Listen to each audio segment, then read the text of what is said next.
Furiosa, une saga Mad Max, parle de Furiosa, l'une des personnages principales de Mad Max Fury Road, réalisé par George Miller qui réalise aussi ce film, où nous suivrons Furiosa de son enfance jusqu'à l'âge adulte. Et aussi nous allons voir tout ce qu'elle a dû endurer, ce qui a fait d'elle une femme forte, comme par exemple des exécutions sommaires qu'elle a vues durant son enfance, organisées par Demontus qui la séquestre et qui est une personne horrible mais idiote, presque un enfant sadique dans un corps d'adulte. Et Furiosa va passer toute sa vie à essayer de se venger de cet homme. Alors Furiosa est un préquel à Mad Max Fury Road, l'un des films d'action les plus fous de tous les temps. Et c'est justement pour ça que le film va en décevoir plus d'un selon moi, parce qu'on s'attend d'un Mad Max que ce soit un film d'action à grand spectacle, surtout après Fury Road. Sauf que dans ce film, l'action n'est plus du tout le centre du récit, contrairement à son prédécesseur. Bon, l'action est toujours aussi impressionnante que dans Fury Road, avec des plans et des mouvements de caméra impressionnants. Mais faut bien attendre un quart du film avant d'avoir une scène d'action filmée de façon vraiment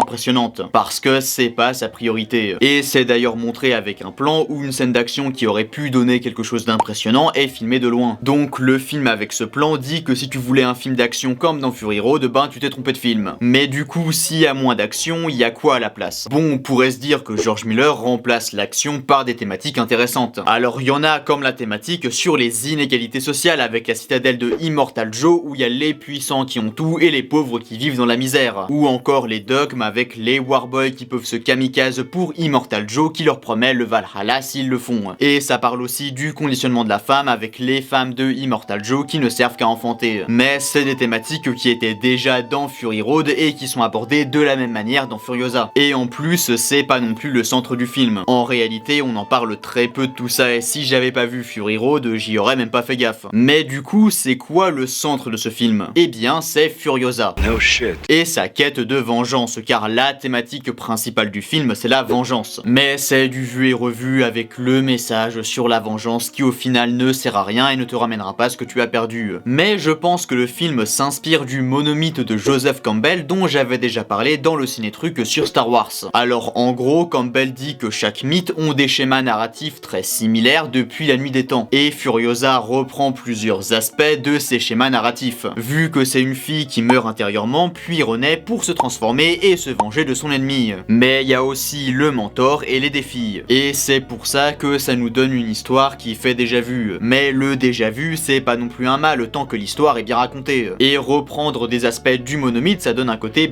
mythe universel, comme le fait aussi Star Wars. Et en regardant Furiosa, j'avais vraiment l'impression de voir une histoire tirée de la mythologie grecque, avec cette histoire de vengeance qui s'écoule sur plusieurs années et Furiosa qui est vouée à un grand destin dans ce monde de mauvais dieux. Donc en gros, le cœur du film, c'est Furiosa et son odyssée mythologique. Mais il y a aussi l'ambiance et l'immersion. Déjà en termes d'immersion, le jeu de Anya Taylor-Joy est génial, car elle nous fait ressentir des choses quasi uniquement par son jeu et non par le dialogue, vu que Furiosa ne parle quasi jamais. Et pour l'ambiance, les longs moments de silence et la musique qui est la même que dans Fury Road, mais qui est toujours aussi bien. Par contre, il y a une scène d'action sans musique, mais ça crée une ambiance de tension. Bon oui, Fury Road n'aurait jamais fait ça, mais le film ne veut décidément pas faire comme Fury Road et il faut l'accepter. Mais il y a aussi l'univers de Mad Max qui est à la fois fascinant et perturbant qui participe à cette ambiance, et la direction artistique en général qui est magnifique. Bon par contre, il y a des fonds verts un peu dégueux parfois et ça m'a sorti du film. Mais bon, en conclusion, Furiosa c'est l'inverse de Fury Road et ça va sûrement décevoir certains, mais il a un point commun avec Fury Road, c'est que comme son prédécesseur, c'est un ovni, parce qu'on parle quand même d'un blockbuster américain qui met l'action au second plan. D'ailleurs, le climax, c'est un dialogue, même pas une scène d'action, et qui se permet des longueurs qui en feront chier plus d'un. D'ailleurs, l'intro est très longue, mais ça permet de bien nous mettre dans l'ambiance. Donc, comme Fury Road, Furiosa veut faire les choses différemment du reste de l'industrie qui ne se permettrait jamais de faire ce genre de choses, et fait les choses différemment de son prédécesseur, et ça fait du bien de voir un blockbuster qui prend son temps. Donc Furiosa, c'est pas révolutionnaire comme Fury Road, mais ça sort quand même du lot. Bon allez, abonne-toi, va voir cette vidéo sur la planète des singes, le nouveau royaume, et à la prochaine.